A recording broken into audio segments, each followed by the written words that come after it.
Okay, good morning. Call this meeting to order, facilities, on the 19th of March at 11:20.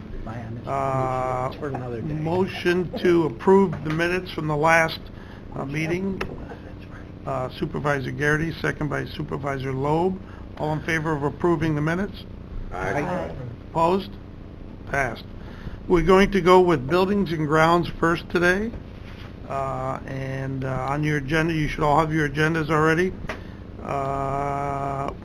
It says Kevin, but I'm going to hand it over to Frank, and he's going to handle the first three on the action item and new business. Frank? Thank you, Mr. Chairman. The first item is a resolution for a contract for generator maintenance. This is routine maintenance twice a year. The same company, the low bidder, is the one that we have currently. We've had no problems with them, and just looking to get it approved. The current contract runs out in April. Mr. Garrity moves it. Do we have a second? Mr. Simpson? Discussion? Mr. Loeb? Just one comment. It's amazing with all these bidders that the prices are actually so close. They all got the word. No. All in favor? Aye. Opposed? Passed. The next two items are notice of intent to fill. We had our senior custodian retired. We have moved our janitor's position, the person that was in that position, up to that senior level, contingent on passing the exam for that. And for the next two levels, excuse me, we'd like to do the same thing. We're going to try to fill from within the janitor's position, and then eventually we have a part-time cleaner now that we would think about moving into the permanent cleaner position. But these are all requests as these openings come about. Already budgeted, already in the budget. Yes. Okay, you need a motion to authorize? Moved by Mr. Simpson. You're moving both 7 and 8. Okay, Mr. Garrity, seconder. All in favor of moving that to authorize both 7 and 8? Aye. Opposed? Moved. Okay. Now we're going to go to number 4 on the agenda, which is the referral and pending items. I'm going to turn this one over to Kevin Hajos.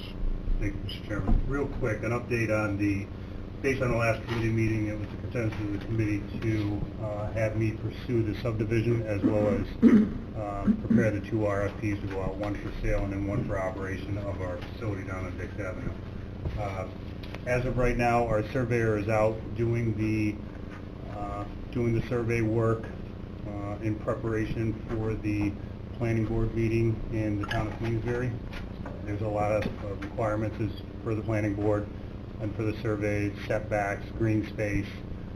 So I have them preparing that mapping for me right now. Once they're complete, I will sit down with Craig Brown in the town of Queensbury and go over our application, see if it's complete, and then if it is, I will get on the next planning zoning board meeting. I don't think this will be in before. I missed this month. It would have been had to been in Friday, but I believe it'll all be in by the 15th of April. So I'm thinking probably the planning board meeting in April will be the one that I attend to present this subdivision to them. The 2 RFPs, Julie and I are completing this week. The sale RFP is not really a difficult one, similar to the one we already had out for this, just contingent upon the subdivision of the property, of course, and then the operation one, we're just about complete. Her and I are going back and forth with what was in the previous contract that we had with D&G, adding those items in there, and then adding more items on, basically to protect the county, and based on past discussions, keep the area clean. So we're putting a couple other contingencies within that RFP. And once we're complete, as I said, they should be out by the end of this week. We'll wait to see what we get when they come in. Any questions? Mr. Wild. Mr. Chairman, thank you. Kevin, thanks. The last committee meeting, I think I mentioned something about trying to arrange a tour for the supervisors to go see what's actually happening over at our facility. Is that something that the committee members might be interested in attending? Before I ask that we try to arrange something like that? I could do that. In fact, I know these usually are tough weeks, this week and next week and the beginning of the week because of committees. But if everybody's down here, let's say next Monday, I believe, for committees, if we want to plan for an afternoon tour, right after maybe the last committee that you have, I can set it up for that. Or I can pick another day if you'd like me to throw some dates out there. Thoughts? Anybody on the committee? Yes, Ms. Bramer? I'd be interested in going down. Maybe a set time, though, on a different day than a committee meeting day. No, that's just my preference. Kevin, could you send out an email to us all with a 2 days and 2 different times, and then if we all reply back, or who's interested in going, then we can. That suffice for everybody? Kevin, if you could do it after the 11th, or the 11th or later, we'll be back in town. After the 11th in April. Okay, very good. The next item was the consensus of the committee for Mr. Hajos to research the National Grid funding opportunity information provided by Brent McDivitt of Apex Solar, the last meeting, to determine whether the county qualifies for grant money to install vehicle charging stations. Do you have an update on that, Kevin? I do. The application will be submitted this afternoon. We had to put in some sketch drawings where the location would be. Based on discussion Frank and I have, we feel that the visibility of those electrical charging stations, the best scenario would be to have them out front. Right now, where we have the gravel parking on Route 9, it'd be an easier place for us to run power to for those as well. Unless anybody has any objections to that, that's what we've sketched out. And once they get done with the plan sheet today, it'll go in this afternoon.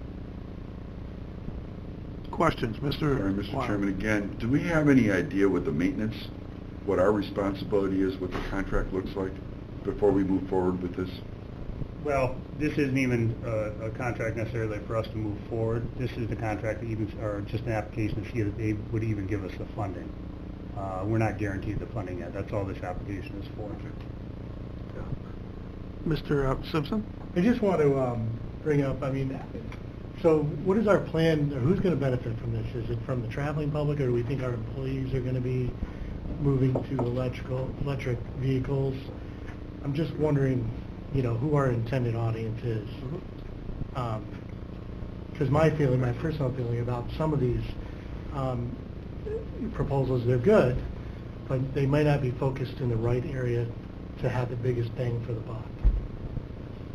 So I just wondered if we had thought about it, if we're just putting it in because it's the hottest, latest, greatest thing and paid 100%, maybe by grants, or do we expect it to get a lot of use from maybe our employees, so there'd be a benefit? That type of thing. Go ahead, Kevin. I can somewhat answer that, Matt. It's based on what Brent McDevitt had provided last time he was here. What they're trying to do with putting in these electrical vehicle charging stations is one, it is for the public to come use, but two, is to put them on a facility like this. They're trying, and there's other incentives out there for individuals to buy electric cars. What they're saying is once you put these in a location, there's a 100% chance that, a fair amount of people, based on the number of people you have working here, would start to buy those electric vehicles and get the incentives from the electric vehicles and use those stations. So, that's what the literature says. I'm not saying one way or another if that's what happens, but that's what the literature. I just would say, it makes a lot of sense at a mall or somewhere where you The can spend outlets. a lot of time, or the outlets. But I just question, I just want to make sure we thought about this, because these are grant funds and they should be used in the most effective way to... Ms. Bramer, then Mr. Stroh.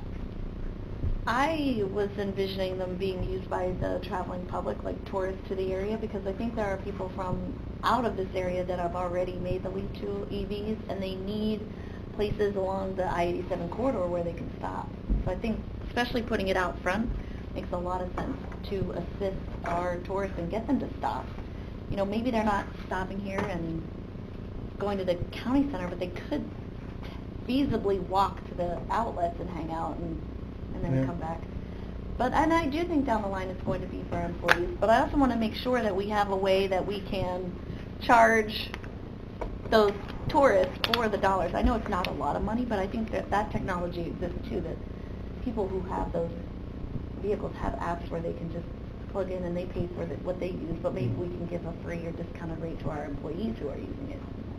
But I do think that we have to work on developing that down the line. Mr. Stroud?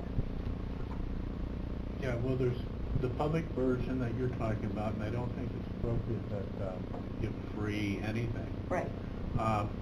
However, are we looking at expanding our electric vehicles or our plug-in vehicles in terms of the vehicles that our employees use, that they are, you know, county cars, county vehicles? Do we have EV stations for, you know, anything now and what we might potentially use in the future? So if we could get these in, it would be used for potentially future electric vehicles that the county owns and uses. That would be, I think, something we should look at as well. At this time, the county doesn't have any electric vehicles. Like, We do have hybrid vehicles, but we you're do not going to have... need EV stations. So what comes first, the chicken or the egg? Frank? Certainly, I think maybe the egg, I don't know. We're very open to trying, you know, the electric and the hybrids. The hybrids so far are not saving us any money. The cost of the hybrid up front, we could buy two of the small Elantras that we're running. You know, is it a good thing? Yes, I think it is. Down the road, if the electric vehicles increase their mileage and lower their price, then I'd love to see them in the fleet, especially for local, you know, use. Right now, we have a lot of cars that go to Long Lake, Tupper Lake, Syracuse. You know, it's hard to give out a car that only has a 250-mile radius for that use. Mr. Stroud? Take, for example, Frank, they're coming out with new vehicles. The new Subaru Crosstrek is 90 miles per gallon. It's a hybrid. And we just put out a bid and got it for around 32, I think it was. So, you know, it's in the same ballpark, kind of. Mhm. But then again, electric vehicles, you know, are, you know, environmentally friendly, and that has to go into the equation as well. I agree. Geothermal was the way to go 15 years ago. I think we could have a full-blown discussion on this, because this is a great discussion, if we even can get the application approved. I mean, my gut feeling is if that doesn't get approved, most on this committee will probably say, let's stop at this stage, but maybe not. But I think as soon as you get that approved, if you'd put it on the next agenda, once that's approved, that we can have a full-blown discussion on this. I think that, you know, in depth, I think most of the committee would want to hear that. Okay? I'm not sure how long the application takes or how quick they come back with approval, but if it's definitely before the next committee meeting, I will. Yeah. Whenever you get it approved or you hear a final word, either way, then we can have if you'd put it on the agenda for the next meeting, I think we'd have a good discussion on that, because these are all good points. Okay, privilege of the floor for any additional items for buildings and grounds. Yes, Ms. Bramer? Thanks. Since we're talking about energy efficiency, I know I had asked Frank like 2 years ago probably, about making progress with changing out the light bulbs in the building. Can you give us an update on that, if there is one? Yeah, the funding for that pretty much dried up, so I've been doing it from within my own budget. We just changed the entire county clerk wing, that vault and all of their office area, that we just went to LEDs in there. HSB building is 100% LED now. The courts are probably 90% LED, and we'll finish that out before the end of this year. So really, the only thing left is this center core of the building that, you know, hopefully this year we can address that also. Some progress, great. But if we get into a room where we have 2 or 3 bulbs out, we've been changing the whole as we go. Mhm. So we're getting there. Mhm. The NIMO and NYSERDA incentives for bulk purchase just went away because everybody's buying them. They're cheap now anyway. Well, that's how I see what's going to happen with these EV charging stations. That's the way we're going, and the money's going to run out. So hopefully we get this opportunity to take advantage of the money now. Kevin, do you want to make a follow-up? Yeah, I just had a real quick update for everyone, because I really didn't have it on the committee agenda for this month, but the new court facility, phases 1 or 2 are basically complete.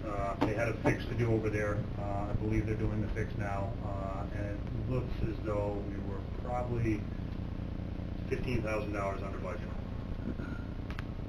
$10.5 million budget. Great job. Very good. What's the percentage of that? They're under the goal. Excellent, thank you. Any other comments, privilege of the floor? Anybody? Okay. I'll close this one on the buildings and grounds. We'll go over now to the airport. We'll go right to number 3. Request to authorize the chairman of the board to apply for and execute a grant agreement with the FAA. Don? So last month I informed you that we had applied for a supplemental grant, 100% funding.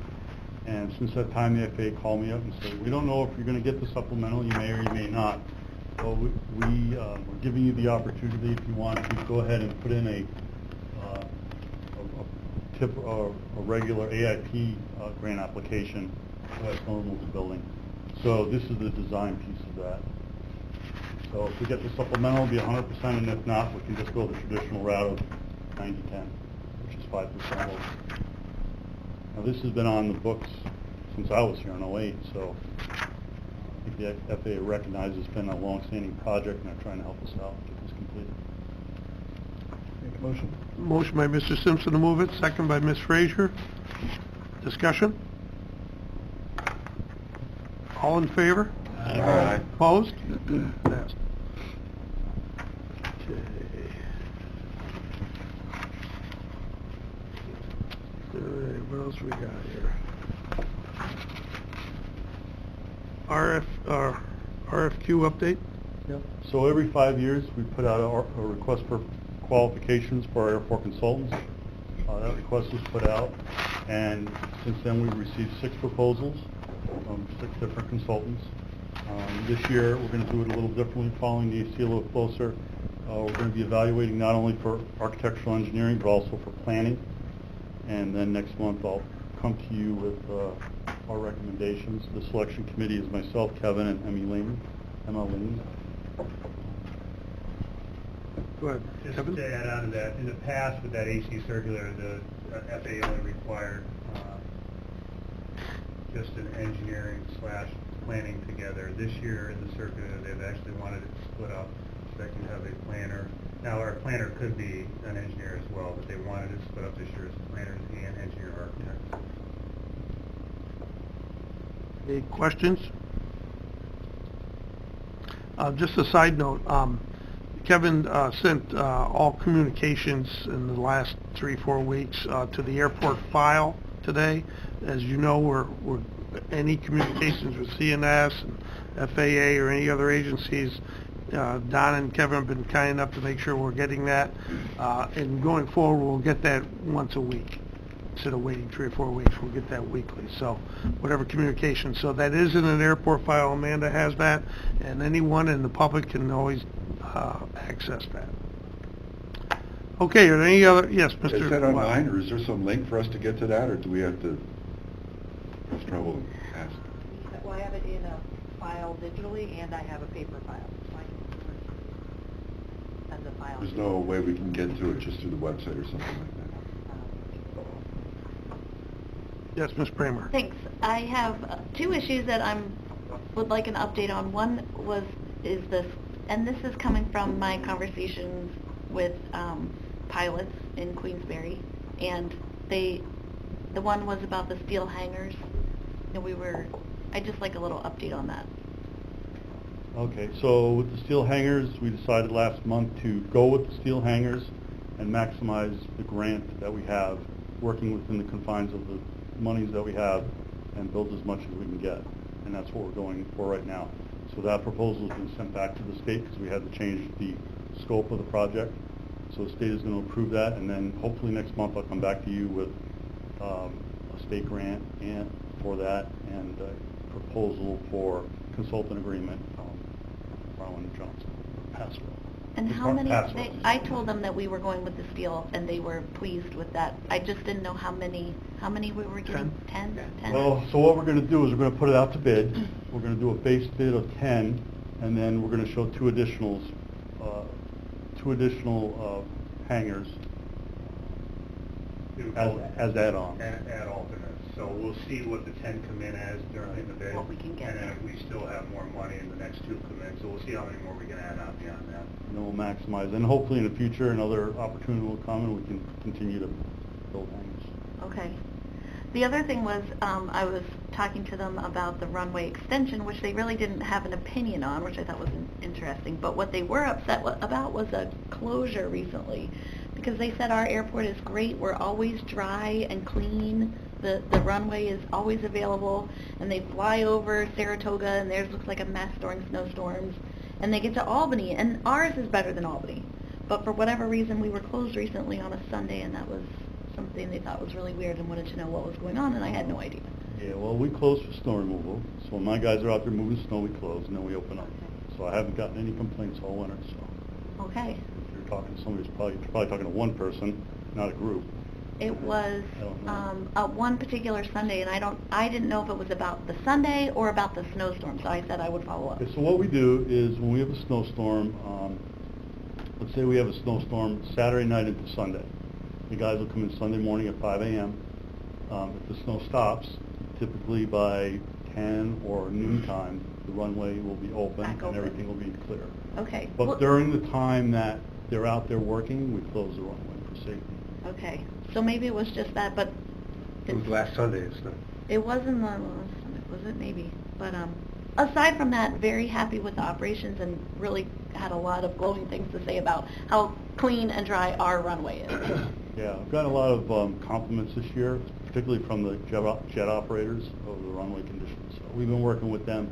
We always know when the jets are coming and going, and so we've had a good win Great. as far as operational goes. So. Any other questions? I will open it up to the floor. Anybody have any questions or items they wanted to discuss? No? Okay. Motion to adjourn. Mr. Strauss, second by Mr. Wild. All in favor of adjourning? Hi. Opposed? Did that really happen? Adjourned. Not around Must today? my first vote.